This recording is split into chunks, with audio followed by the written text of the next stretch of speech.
Gobernador, te aprecio que me tomes la llamada telefónica. Muy buenos días. Tú tienes también una formación periodística, perdóname, pero al menos para mí es algo nuevo. Yo no había visto un manejo de la información desde la Presidencia de la República de esta manera y de este modo contra adversarios políticos. Y mira que hemos visto muchas cosas. No sé qué opinas de todo lo que está pasando. Gobernador, buen día.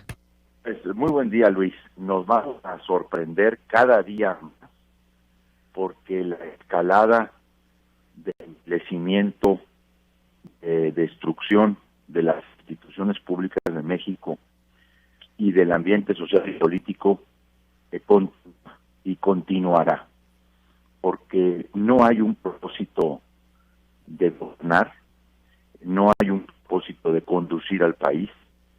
Yo creo, sinceramente, por todo lo que he estado haciendo yo esta semana y lo que hoy escuchamos en esta mañanera, pues que hay un propósito de destrucción, demolición, a partir de estos manejos.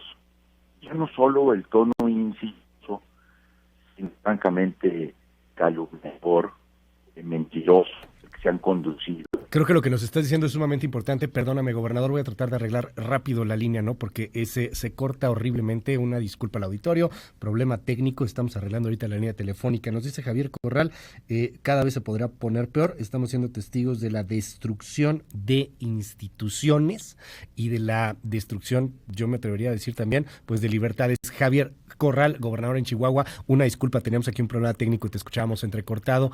Nos decías. Te decía que parece que esta dinámica va a seguir escalando, una dinámica autodestructiva del entramado institucional, esta dinámica de polarización y sobre todo de linchamiento público a quien difiera, critique o se oponga al presidente de la República o a cualquiera de sus decisiones. Lo que estamos presenciando es un plan que busca colapsar el sistema institucional. No se pueden hacer estas cosas sin advertir todo lo que se destruye alrededor, todo lo que se genera de confrontación, de polarización, de falta de colaboración. Han llevado las cosas muy lejos y ahora este tipo de insinuaciones, no insinuaciones, de acusaciones, de afirmaciones tan carentes de un asidero, de documentación o de información. Por ejemplo, esta expresión de Mejía Verdeja, de decir el supuesto diferente entre Duarte y Corral es testimonial, no es cierto, pues te da una idea no solo de lo lejos que están de la realidad, sino del poco respeto que tienen por el sentido común de la gente. Y yo creo que ahí es donde tenemos que preocuparnos todos, no solo los chihuahuenses que ahora estamos enfrentando este embate del gobierno federal a través de toda su maquinaria y a través de una serie de actores a los que han transformado en porros mediáticos, como han transformado a Ricardo Mejía Verdeja, el subsecretario de Seguridad Pública, que se ha encargado de ser el golpeador, el que está en el segundo rango, el que está en el segundo nivel más importante de la estructura de la seguridad pública en México, es el que más ha contribuido a la politización del problema del agua y además a quien han enviado a hacer del tema de la seguridad pública un instrumento ahora para intimidar y amenazar a críticos y a quienes se protestan por el tema del agua. Dime algo, viene una acusación aquí muy directa, bueno, vinieron varias, inclusive sacaron fotografías tuyas, abriendo la presa, por ejemplo, el asunto ahí en Las Delicias, y decían que había ahí gente implicada, que les habían dado contratos, que estaban vinculados al cártel del Juárez, si no me equivoco, o sea, vinieron muchas cosas hace algunos momentos. ¿Qué dices a estas acusaciones, gobernador? Bueno, yo he rechazado en todo momento que nosotros hayamos alentado actos violentos o desalojos o bloqueos, porque al final de cuentas pues, han sido también en nuestra contra. O sea, hasta esa forma de presentar las cosas es irracional, porque las tomas de casetas a quienes afectan en primer lugar es al Estado. En todo momento yo he deplorado protestas o manifestaciones fuera del cauce legal y he sido muy enfático, Luis, a lo largo de todo el conflicto, de señalar que deploramos y rechazamos la obstrucción de carreteras, siguen tomadas las vías del tren. Al gobierno de Chihuahua se le incendiaron sus oficinas en la ciudad de Delicias, se quemó todo el registro civil, de hecho tenemos investigaciones abiertas para sancionar a los responsables, estamos investigando todos los hechos. Nos tomaron casetas a lo largo de la carretera que va paralela a la cuenca del río Conchos, en fin. Hay una historia aquí que se ha querido construir desde la Presidencia de la República, pues ahora no me queda la menor duda que para generarnos un conflicto o tratarnos al principio de desestabilizarnos al Estado, siempre he dicho en todas mis manifestaciones públicas que Chihuahua está obligado a contribuir al pago del tratado. Eso nunca lo hemos negado ni jamás hemos incumplido en procurar ese objetivo. De hecho, el Estado de Chihuahua al día de hoy está aportando ya cerca del 40% de toda la cuota que se paga a los Estados Unidos por parte de México. De hecho, en este último año del quinquenio, Chihuahua está otorgando casi el 70% de la cuota de este año de los 6 tributarios que tienen que pagar. Lo que aquí ha habido desde el principio es una idea, un empecinamiento, particularmente del presidente de la República, de hacer las cosas como él a su voluntad y capricho lo dicta, porque no hay quien mueva en sus decisiones a López Obrador, ni su propia gente. De hecho, la gente que difiere, pues termina fuera. Pide lealtad ciega, eso es cierto. Pues le piden lealtad ciega y en cuanto renuncian los califican de politiqueros. Pues eso le pasa a su propia gente. ¿Qué podemos esperar nosotros, Luis? Entonces, el presidente desde el principio calificó al movimiento con fines y tintes electorales, desde el principio. Y te digo que las primeras manifestaciones que se dieron, y ahí están para que las recuperen, en febrero, ya el presidente estaba acusando a los agricultores de quererlo extorsionar por una información absolutamente falsa que le había transmitido la directora de Conagua, la doctora Blanca Jiménez, en el sentido de que productores del estado de Chihuahua querían 6,000 millones de pesos de la Federación por extraer el agua. Un dato que fue totalmente tergiversado por la propia directora de Conagua.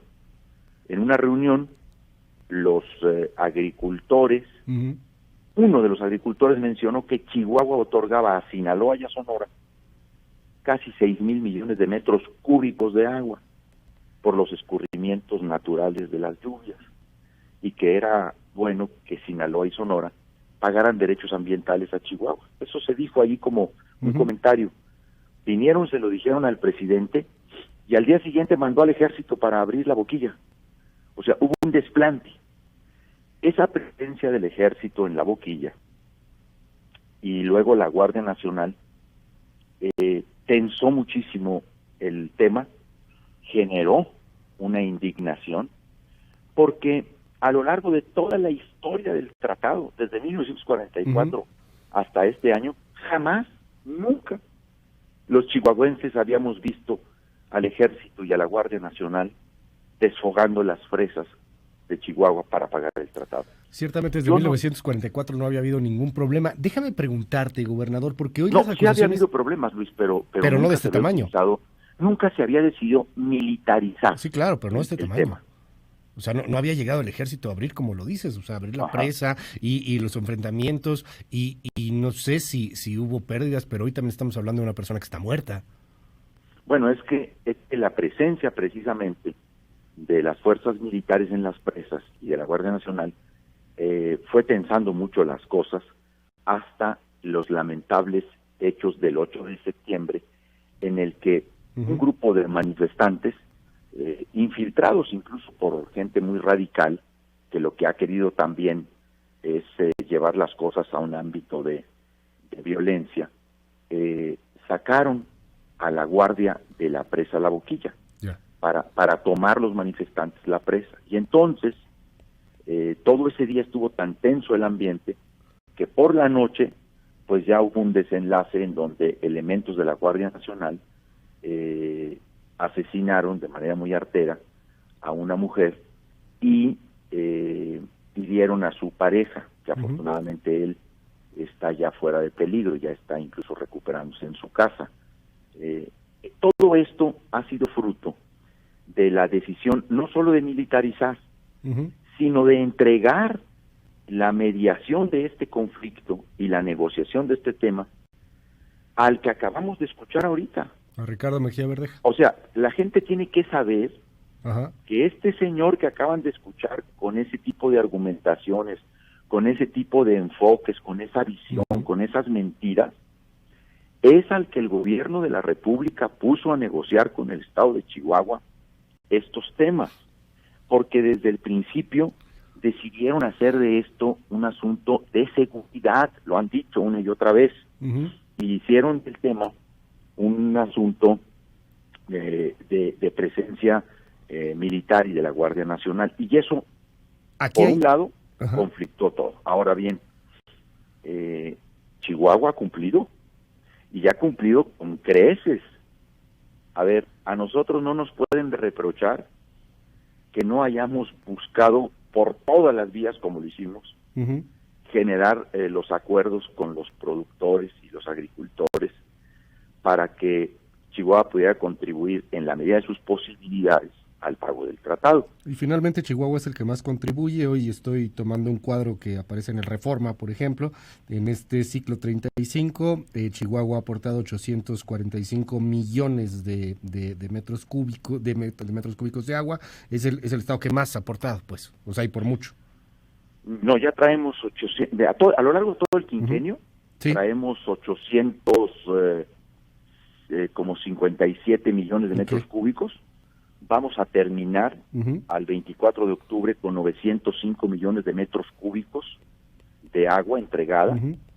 Digo, tan hemos colaborado y tan hemos construido posibilidades de acuerdo, que salen todos los días de una presa, de dos presas de Chihuahua, agua para el tratado. O sea, del granero sale toda su capacidad por la obra de toma para el pago del tratado. Pero esto ya se volvió otra cosa, ya no es un asunto solamente del agua, y me llama mucho la atención, por eso te lo quiero preguntar, gobernador, porque, a ver, hoy Mejía Verdeja saca una fotografía de la colocación de la primera piedra de una tratadora de agua residual, te pone ahí así, insisto, este es el formato que se usa para crimen organizado, pues, o sea, los círculos rojos y los señalamientos y todo este asunto, y pone, por ejemplo, ahí a Carlos Cuevas Abundis, dice que le dieron una obra estatal en el plan de desarrollo de la entidad, dice que este hombre tiene nexos criminales con el Placas, con el rey del Huachicol, con el líder del cártel del Pacífico. ¿Qué nos dices de esta acusación en particular, gobernador?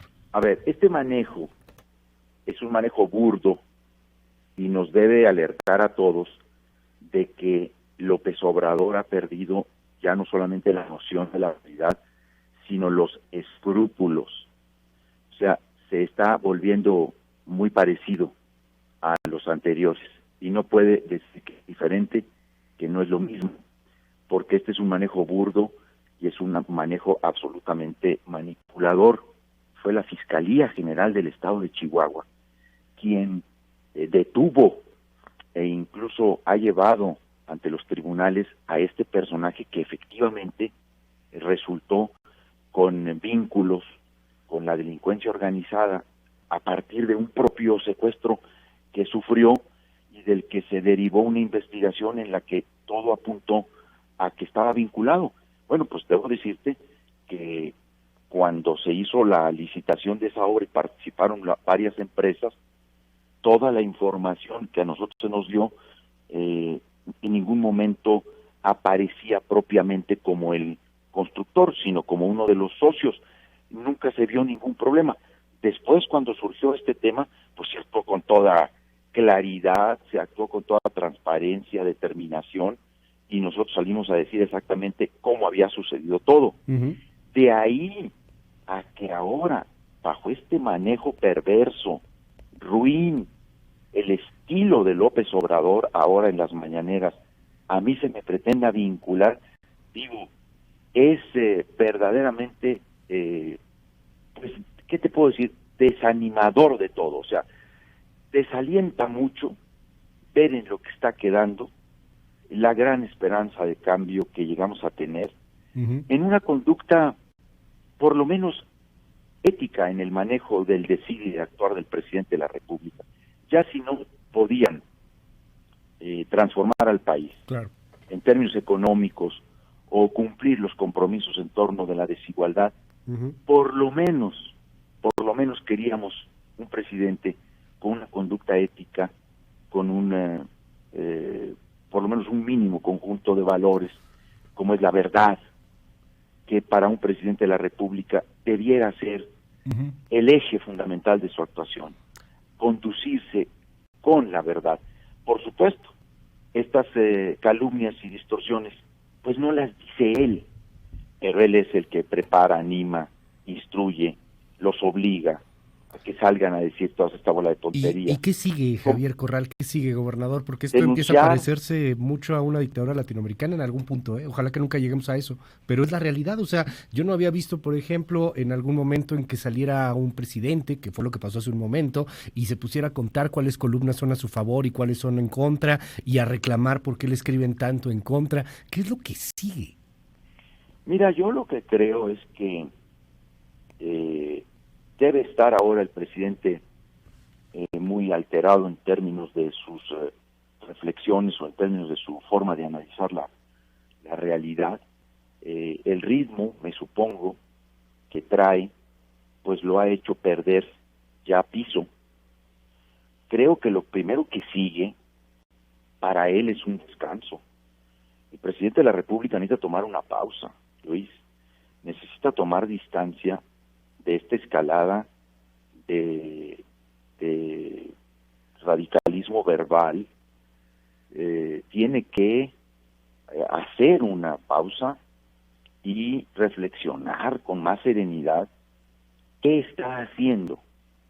Porque si esto lo está haciendo solo para fortalecer la base de apoyo popular que el presidente tiene, a partir de una narrativa descalificatoria o de confrontación, si solo lo hace para reafirmarse con su propia base, también está levantando.